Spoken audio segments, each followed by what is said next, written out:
Benjamin Oliver Davis Jr. was the first black Air Force general on the date October 27. He was also the first black Air Force officer to complete a solo flight in 1941, and he was the first black man to command an airbase. He received 2 promotions in one day during World War II in the year 1943. He was promoted to major then lieutenant colonel. President Bill Clinton elevated Benjamin Oliver Davis Jr. to the rank of 4-star general. He was named to the Board of Visitors of the United States Military Academy.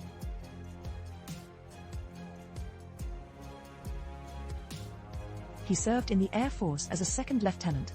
He was excluded from membership in the Officers Club because he was told blacks were not eligible, so he was assigned to Fort Benning, Georgia.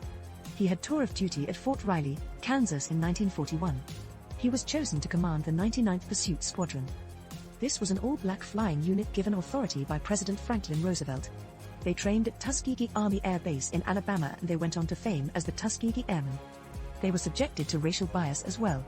He commanded the 332nd Fighter Group, comprised of 4 black squadrons. They fought in Europe and achieved an enviable escort duty/record, and never lost a bomber to the enemy flying escort duty. The 332nd were very instrumental in the decision of the United States Armed Forces to become integrated in 1948. Benjamin Oliver Davis Jr. was the commander of the 51st Fighter Wing in Korea as well as the 13th Air Force in Vietnam. In 1965 he became lieutenant general.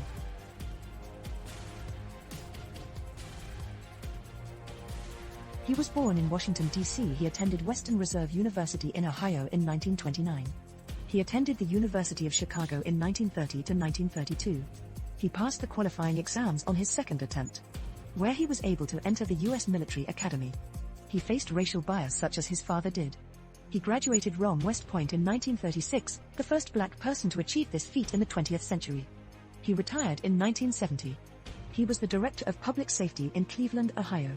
He was Director of Civil Aviation Security from 1971 to 1975. He was inducted into the Hall of Fame in 1944. He received the Distinguished Flying Cross. He was a man of many achievements until after his retirement, living a life of leisure until his passing in 2002.